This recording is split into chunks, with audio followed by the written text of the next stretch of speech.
ये कहानी है निराश और हिम्मत हार चुके लड़के की। एक लड़का घर परिवार और धन संबंधित समस्या से लड़ते लड़ते थक गया था। उसकी उम्र ज़्यादा नहीं थी, लेकिन रोज रोज के विवाद से वह तंग आ गया था।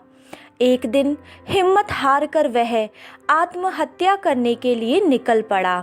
चलते चलते एक जंगल में पहुंच गया, लेकिन काफ़ी दूर निकलने के बाद भी उसका मन शांत नहीं हुआ।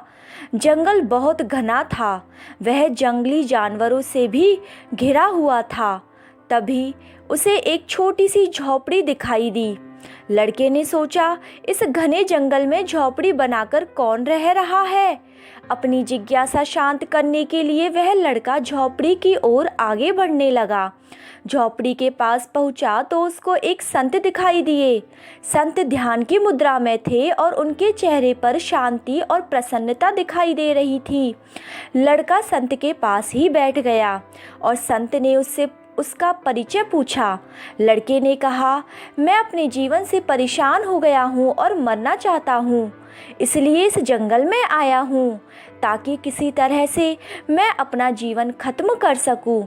संत ने लड़के की बात सुनी और वे समझ गए कि कम उम्र में मिले तनाव के कारण लड़का अपने जीवन से निराश हो गया है।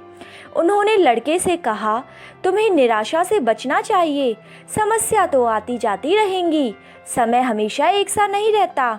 संत लड़के को समझाते हुए बोले कि एक छोटा बच्चा अपने घर में बांस और एक कैक्टस का पौधा आंगन में लगाता है।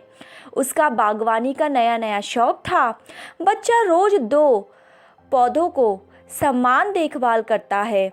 रोज सुबह शाम उन्हें पानी देता है, धूप छांव का ध्यान रखता है। काफ़ी समय बीतने के बाद कैक्टस का पौधा तो पनपने लगता है, लेकिन बांस के पौधे में कोई बदलाव नहीं होता। लड़का सोचता है, कैक्टस का पौधा पनप रहा है पर बांस का क्यों नहीं। बच्चा रोज यह बात सोचता, लेकिन निराश नहीं हुआ। वह रोज दोनों पौधों को पानी डालता और उसकी देखभाल करता। थोड़ा और समय निकला, लेकिन बांस के पौधे में कैक्टस की तुलना में संतोषजनक वृद्धि देखने को नहीं मिल रही थी। लड़का अपनी मेहनत में लगा रहा और कुछ समय निकलने के बाद बांस का पौधा भी पनपने लगा और कुछ ही दिनों में बांस का पौधा कैक्टस से भी बड़ा हो गया। संत ने लड़के से कहा कि बांस का पौधा पहले अपनी जड़ें मजबूत कर रहा था, इसलिए उसे पनपने में समय लगा, लेकिन वह बच्चा भी अपनी मेहनत में लगा रहा और निराश नहीं हुआ।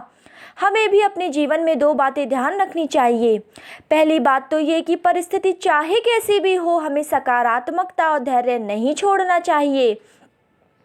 दूसरी बात ये कि पहले हमें अपनी जड़ें मजबूत करनी चाहिए। हमारा आधार मजबूत होगा तो हमारा काम भी तेजी से आगे बढ़ेगा।